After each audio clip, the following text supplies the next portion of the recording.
All right. Well, we're moving into another holiday season.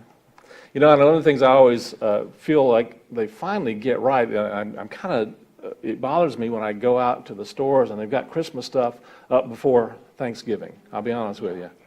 Because I'm absolutely convinced that you need to be in Thanksgiving before you really experience the birth of the Christ.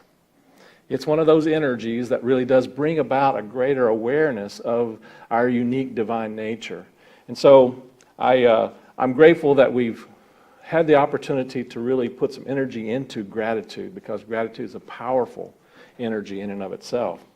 But we're moving into a time where we are celebrating not only the birth of Jesus, but the birth of that Christ nature that is within every one of us. And I love the song that you sang this morning about Christ in me. Oh, that was just perfect.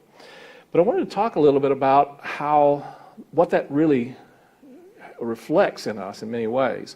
See, you and I are spiritual beings having a human experience. Ever heard that before? You're a spiritual being having a human experience. I've often said also that you're a human being having a spiritual experience. They're not necessarily separate, but they seem separate sometimes. And we sometimes don't recognize the spiritual nature of some of our human experiences. And sometimes we don't recognize that we are very much human and spiritual at the same time. In Matthew chapter 22, verse 21, Jesus said, "Render unto Caesar, therefore, to Caesar the things that are Caesar's, and to God the things that are God's." And so one of the things that we want to be conscious of and aware of is that because we are spiritual beings doesn't mean that we get to escape from some of the physical laws of the universe. We live in a world that does have physical laws, and that these physical laws are there. And an example, I think, in some of our work is that if you took a big piece of iron, just a big chunk of iron, and you dropped it in the middle of the ocean, what do you suppose is going to happen? It's going to sink, right? And so you're not going to necessarily want to get on top of a big piece of iron and jump into the ocean. But if you took that piece of iron or steel or whatever heavy metal you wanted to make it out of, and you shaped it into like a bowl of shape, and you put it on top of the ocean, what happens? Well, it could float if you did it right, if you put it in such a way that it really disperses the water. That's what happens with boats, isn't it? That's what a boat really is. It's a bowl made out of, some of them out of metal, some of them out of wood. And so the question really is does that mean that there is a law that is overcoming the law of gravity, that is making the law of gravity go away? No. In fact, if it weren't for the law of gravity that was at work, the boat would just simply float away, made of heavy metal or not. Same way with a jet airplane. You know, these jet airplanes they weigh tons. Do you realize that? I mean, they're extremely heavy, and yet they fly. How's that possible? Does it mean that they get rid of the law of gravity? No, the reality is, if they didn't have the law of gravity, they would just keep going. And everyone who ever got on an airplane would be off in space somewhere now, right? So we're not overcoming the physical laws by tuning into and working with laws that are perhaps, we call them higher laws, but the reality is they're all the same. The spiritual laws and the physical laws are not necessarily different. But there are laws that you can work with that will actually allow you to utilize the physical laws in such a way that they seem to transcend the physical laws. So it's something to really contemplate, is that, you know, we don't get to, check out and say, you know, I think I'll skip gravity this time. No, we're let's do a little test. Let's see if this works. Oh yeah, good. It still works. There are times when we want that. The times we want to feel the connection that we have in this physical world. But the reality is it's important to recognize that all of these laws are ultimately divine laws. They're laws of the universe. And, I was thinking about the miracles that we saw that Jesus did, and some people have supposed that somehow that he was working with different laws than the physical laws. And I'm going to suggest to you that he was working with other laws that are also working with physical laws. But those laws, sometimes those principles are ones that will allow the boat to float as opposed to sink. And I think about that in terms of how we are growing. And ultimately, all of the physical world is still subject to the physical laws, but they're also subject to the laws of consciousness. Now, consciousness, that's a big word that we use a lot of times in spiritual teachings. And it really has to do with our thoughts, our feelings, our emotions, our belief systems, our attitudes, all of the things that go on both on an internal level, that actually get pictured outward into the world out here. And so we're experiencing the world out here not as something that is separate from spiritual law, but as something that is actually working with spiritual law. And we're doing it all the time, whether we realize it or not, whether we are conscious of it or not. But we don't escape the physical laws. We basically can transcend or utilize those physical laws that will allow us to experience more of ourselves as beyond this physical world.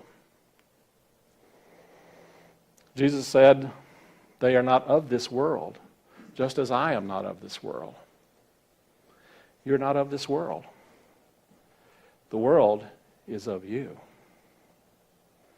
The world that you experience and the world you are in right now is basically a result, an unfolding of an energy and a consciousness and a spiritual law and principle that works in and through your thoughts, feelings, attitudes, beliefs, not necessarily on a conscious level, though sometimes that's true, but mostly on an unconscious level and a subconscious level, and you might even say a superconscious level. Now, the superconscious level that we talk about in unity is really that part of our consciousness that is really in tune with the higher mind of spirit. But we also have a subconscious level of our mind that is basically connected to all of the other minds in the world. Charles Fillmore called it the race consciousness. Carl Jung called it the collective unconscious. So we have these ideas, these thoughts, these ideas and belief systems that are part of a collective mind that helps us to shape and form all of our thinking and our experiences out here in the world. And there's a part of us then that believes that we are these beings that are subjected to or subject to the outer world. And what we teach and what we understand as we grow spiritually is that the outer world is basically subject to our own energies, our thoughts, our consciousness about ourselves, about life, about reality, about the world. I came across a story years ago that I really liked. There was a Baptist minister, a Methodist minister, and a Unity minister decided to go, they're all friends, they all decided to go fishing together. And they're out in the boat, and they decided to go out and go fishing together. And the first time they go out, they're out in the middle of the boat, and out in the middle of the lake. The Baptist minister says, "Oh man, I forgot my lunch." Gets up, steps out of the boat, walks across the water. A few minutes later, you see him walking back. Gets in the boat, and he's got his lunch. Boy, the Unity minister's eyes just get really big, Yeah. A minute later, the Methodist minister says, "Oh man, I forgot my coffee mug, my coffee, what do you call it, thermos." So gets up out of the boat, walks across the water, walks out, comes back a few minutes later, got his coffee. Well, the Unity minister says, "Man, I can't believe this. These guys are walking on water. What is this? I mean, well, if they can do it, I can do it." So he gets up, steps out of the boat, sinks immediately. splashing around. Baptist minister says to the Methodist minister, do you think we should show him where the rocks are?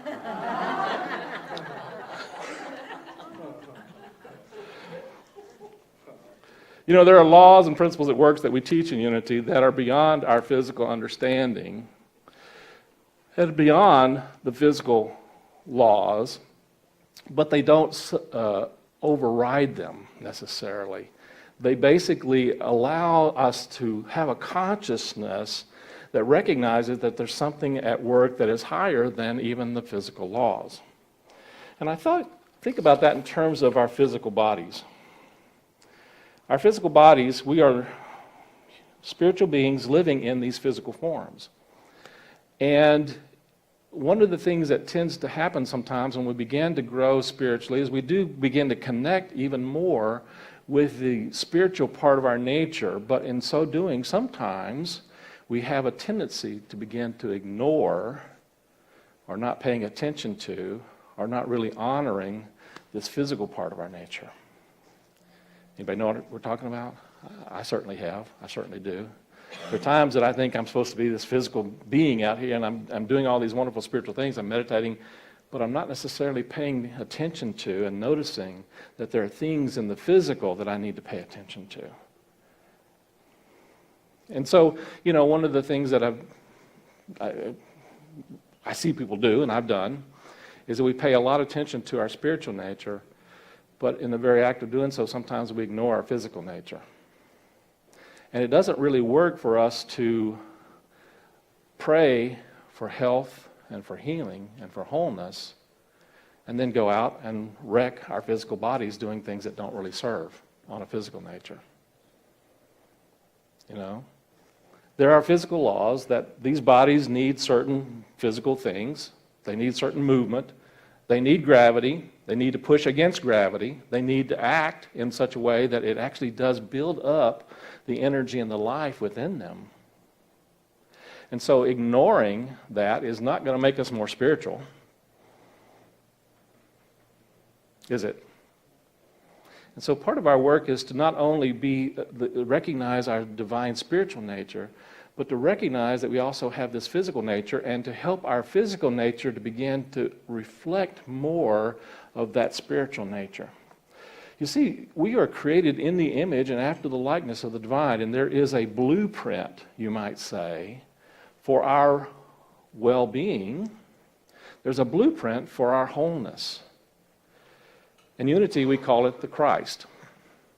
We believe that Jesus is one who demonstrated this divine nature and an alignment with the physical world, in the physical world, with this unique divine nature that was in him that we call the Christ. You know, you've heard me, many of you who've been here before have heard me say this, Christ is not Jesus' last name. Christ is a state of awareness and consciousness that is one with that divine principle of our wholeness. And you have within you that same divine principle of wholeness. You have an amazing physical body, but you also have an amazing spiritual body. And part of our unfolding spiritually is to begin to tune into the spiritual body in such a way that the physical body begins to outpicture even more of that wholeness that you were created into. And so in many ways, a lot of our unfolding spiritually is really helping this physical form to begin to reflect more of the greater possibilities of who and what we are created to be and as. And so it's not for the purpose of trying to somehow make the physical body go away, or for that matter, to do things that really don't honor and yes, even love this physical nature. In fact, one of the most important things that we can do to allow our physical nature to begin to reflect more of our spiritual nature is to love our physical body. Myrtle Fillmore discovered this. This is one of the things that founded Unity, really, was a recognition that we can bring into our consciousness an awareness, a consciousness of wholeness that begins to project outwardly in physical form. And that's part of our work. Part of our work is not to try and beat these bodies into a particular form. I've tried that. Anybody tried that? Yeah, it doesn't work. But you can certainly love them into a higher energy, into a higher vibration, in such a way that they begin to reflect more radiance and more health and more wholeness. Now, the reason why we come into this world as beautiful spiritual beings in physical form, but don't necessarily always reflect that in our lives, is because we've been given the opportunity to choose. We've been given the opportunity to choose our different way of looking and seeing and thinking in life, and that's one of the amazing gifts that we have that are born into us. It's part of our divine nature. It's part of our Christ nature. But we have a tendency to choose to believe that somehow we're not whole. And because we choose to believe that somehow we're not whole and complete, and we get lots of messages in our life that reflect that. Anybody had any of those messages? That somehow there's something wrong with us, that we've got to fix it, and it's not right, and it's broken. But what if, because we believe that, that's why it shows up? What if we have that a part of our race consciousness that says that somehow that we are less than, we're not whole, that we're not complete? And so the universe says, oh, okay, you want to experience more of this feeling of not okay, or not good enough, or broken. And what if we're willing to let go of that thought, that idea, that belief system that says, I'm broken, I'm not good enough. And we begin to say and recognize that there's within us a wholeness, a completeness. I believe that's what Myrtle Fillmore discovered and began to work with. As she began to bless the cells of her body, she asked for forgiveness of the cells of her body for thinking that they were not whole. And in so doing, she began to overcome tuberculosis. She was diagnosed with tuberculosis, and the doctors basically told her to put her affairs in order. But she heard a lecture by a guy by the name of E.B. Weeks who said, you are a child of God. Therefore, you do not inherit sickness. You are a child of God. And I'd like to invite you to just say that to yourself right now. I am a child of God. Say it out loud. I am a child of God. Therefore, I do not inherit sickness. See, it's not passed down from generation to generation like it's often been told. The latest research shows that, yes, there are certain characteristics, traits that can be passed down, but I got news for you. Those are actually much more limited than what has previously been taught to us, that somehow genetically all of these things are passed down to us. Because the reality is that they've done studies with twins, and one twin is very healthy, very vibrant, and another twin basically living in the same environment, coming up the same way, is not. So how can you say that it's something that's genetic? I'm going to suggest to you that our physical form, our physical world, is dependent upon our thoughts, attitudes, energies, and beliefs about it. And you will not change this physical form by shaming it. In reality, by shaming it, you actually help to create even more difficulties and challenges. But you can transform it with a different law, with a different energy, with a different vibration. Just like the boat can be shaped into, the metal of a boat can be shaped into something that can float on the water, we can begin to use a principle and a law that is divine, that is love, that will absolutely transform and heal these physical bodies from these lumps of clay, iron, lead, whatever, into something that is a vessel that is containing our spirit and helping us move through life in ways that can be easeful and peaceful. And can you just get the sense of a sailboat floating and sailing on the water? See, these are the possibilities that you and I have. And part of the way that we tap into that is begin to shift our understanding and our awareness of who and what we truly are and how these physical forms are vehicles and vessels for us to live a fuller experience of our spiritual nature. And that we're not trying to necessarily shame them, blame them, guilt them, or do away with them, but to honor and respect and, yes, even love all aspects of this physical nature. And loving actually how it's currently showing up, because it's following exactly the energy and the consciousness that we're holding for it and about it. Make sense? So I want to talk a little bit more about that understanding, because one of the things we teach in Unity is the idea, the understanding that we can experience wholeness and healness even in these physical forms. In fact, Charles Fillmore, one of the co-founders of Unity, Charles and Myrtle co-founded Unity, those who are not that familiar with it. They're a husband and wife. And Myrtle experienced this amazing healing working with these principles of recognizing the wholeness of her nature and then allowing that to manifest in her life. She was completely healed of the tuberculosis, lived to be, I forgot how many, she lived in her 80s or 90s, I don't remember right now, I have to look that up again. Charles Fillmore lived in his 90s. Charles was her husband. And Charles was more of an analytical kind of person, and he kind of figured, well, if one person can do this, it should be repeatable. And he began to look at and try to understand what are the ideas and principles that made this healing possible. And as he began to do that, and they began to share these thoughts and ideas, others began to experience the same kind of healing. And it's been happening actually for how many years now? A couple of 100 years? A long time. I have friends who have been told to get their affairs in order that are still living 20, 30 years since that time.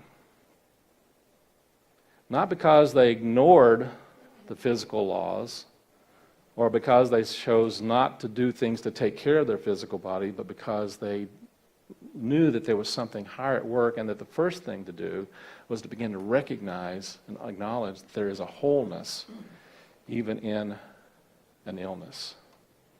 There is a sufficiency even in what seems like to be an experience of lack or limitation.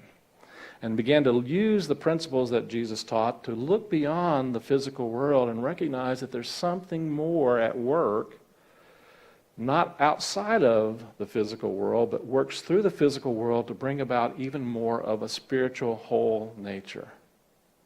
And you and I have that gift and that ability. And part of it is a practice. It's a practice of transforming our way of seeing and our way of thinking so that we are really beginning to recognize and begin to reflect and begin to vibrate with the kind of energy that's always available to us as wholeness. Well, and I thought about this in terms of one of the things in our quest lesson talks about the continuity of life. You see, that part of our nature that we call the Christ existed long before you and I were brought into these physical forms. You and I existed long before we were brought into these physical forms. And I'm convinced that we will exist long after we move out of these physical forms. That we're not limited to these physical forms. And one of the things that helps us, I think, to believe and to understand that, and to really help our physical form to be able to be lifted into a higher energy and vibration, is to recognize that we're not limited by these physical forms. How many of you ever had a flying dream? Isn't that fascinating? Isn't it a fascinating experience? It's amazing to me that so many of you are in this group have had that kind of experience. I want to share with you that not only have I had flying dreams, but I have had the opportunity to experience out-of-body experiences even while I was not dreaming. And I actually had the opportunity to work with the Robert Monroe Institute, which studies this phenomena of being out of the body And the reality is we all do this, whether we know it or not. Sometimes we're in our body and sometimes we're not. And I don't necessarily think that having these kinds of experiences means that you're more spiritual or less spiritual. It just means that you've opened yourself up to that possibility. But it has proven to me that I am more than this physical being. At least in my experience and my understanding, that I am more than this physical being, and that I will continue even beyond this physical life. It's a powerful experience, and it's something that I think all of us can experience. In reality, I don't necessarily think it's necessarily what we want to practice, because I really think that I think it's really, so many of us really need to have much more in-body experiences than we do out-of-body experiences. Oftentimes we find ourselves off somewhere and we actually need to bring ourselves back to be in these physical forms, but not as them. To begin to recognize that even when we are in our physical form, that's not the limit of our being. It's not the limit of our nature. And that we can truly experience life in a grander, greater way if we begin to expand our awareness of who and what we truly are. And recognize that we are not just these physical forms, but not to ignore the physical form. And really recognize that even when we move into other opportunities in living, as I call it, that there's something within us and that is of us that will take us into other experiences in life and living. Now, whether you believe that is some place that you go when you die that's called heaven, I personally believe that's not necessarily the case. I believe that we actually have other possibilities of incarnating, and I believe that we become and we go into other living experiences. And some of those may be in a physical form, and they may be in a form that we don't necessarily understand or recognize at this point. And that's just, to me, just a part of the adventure of life. I'm convinced that we had other experiences of living before we came into these physical forms. And I'm convinced that when we leave these physical forms, we'll have other opportunities. But Charles Fillmore was one who thought that we had the potential and the possibility of living eternally in these physical forms, which I think is fascinating. And I think it's a real possibility. I'm not sure that it's something that I'm going to probably do this time around, but I do believe that it's possible for us to live for thousands of years. Science has basically shown there really is ultimately no true reason for us to die, to lose these physical forms, that it's possible for these physical forms to actually be maintained for much longer than what we have been doing. And our lifespan has actually continued to increase over and over through centuries and decades. So we're living much longer than our ancestors did. And the possibility and the potential, that is amazing. But the way that I think that really helps us to really live a longer life is to begin to really live a fuller life. The question really is not how long are we going to live in these physical forms. To me, is it, do we have a belief system, do we believe in life before death? Did you catch that? Are you living a life before death? What's the life that you're living now? And what is the life that you are allowing to come into and through you in your experiences, not only of the physical, but of the amazing possibilities and potentials for love, for grace, for joy, for peace, for abundance?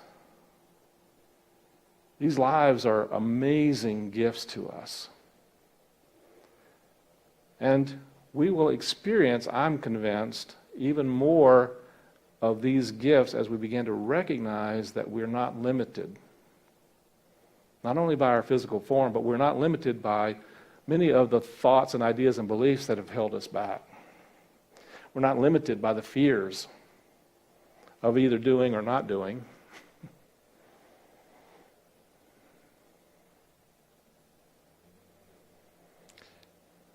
Rumi had a wonderful short poem that basically says, out beyond ideas of wrongdoing and right doing, there is a field. I'll meet you there.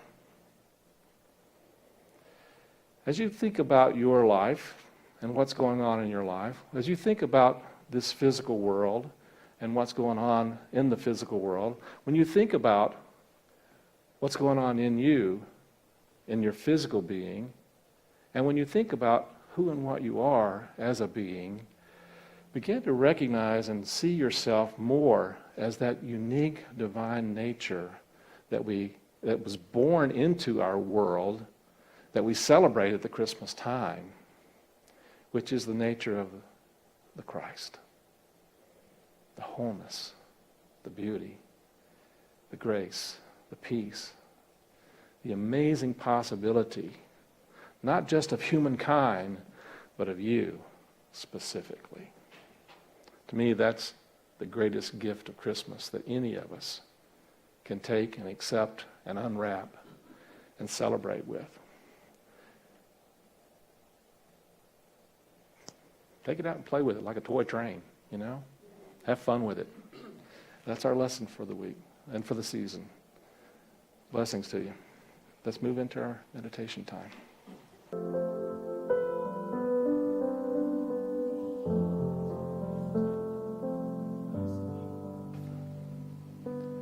Breathing into the heart space. Breathing in an awareness of that one presence and one power that is always here and now, available. And it is expressing as our own unique divine nature. Unique in the way that it expresses all of the qualities of spirit, of life, of wholeness, of love, of joy, of peace. Those qualities that are inherent in each and every one of us, and no less in you or me than we are allowing ourselves to know and experience. And so just allow a willingness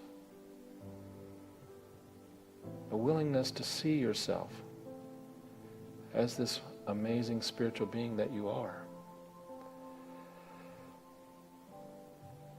Seeing yourself as beyond the limitations of the physical form, but not trying to escape the physical form, but just simply allowing the physical form, the body, to express even more of the radiant life and light and peace and harmony and wholeness that are reflected in this wholeness of spirit, that are reflected in the Christ nature, that are reflected in the one who comes into the world to bring even more light. Let that light shine in you now. And let yourself see and feel and know yourself in that way, as whole and complete, as love and loving, as loved, feeling the grace of all of the unique divine qualities of spirit, here and now, in the silence.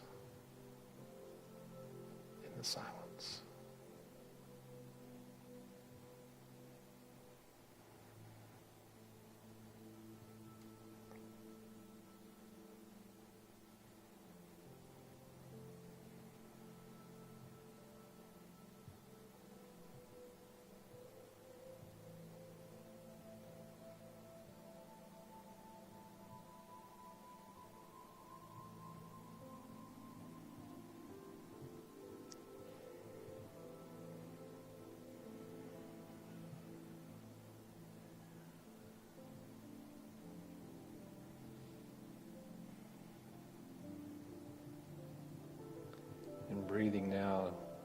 again into the heart space.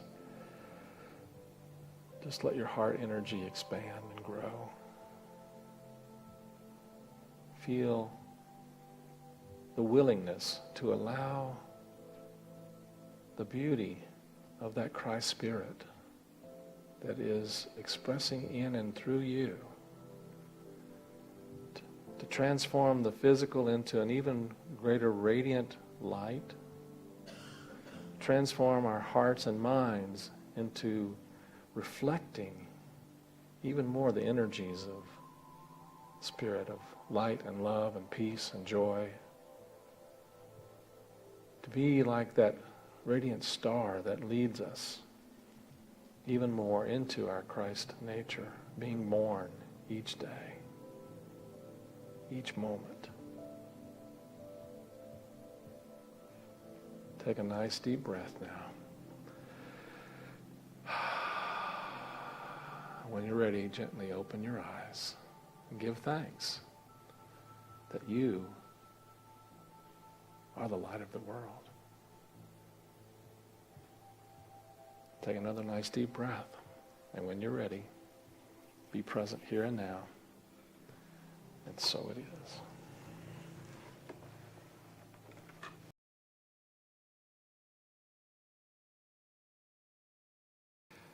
We at Unity in the Heart of Austin are committed to inspiring people to awaken to their unique divine nature through spiritual teachings, through heart-to-heart connections, through prayer, and through sacred service. And we provide tools, spiritual tools, that allow you to live your best possible life. I'm Reverend Tony Roebuck, minister at Unity in the Heart of Austin, and I truly hope that you are inspired by and that you are transformed by, you enjoy this week's spiritual message. And if you would like to leave a donation, a tithe, to help the work of this ministry in supporting you and others like you, then we are truly grateful for your generosity and for helping to make the world a better place. Because we know that life is meant to be good.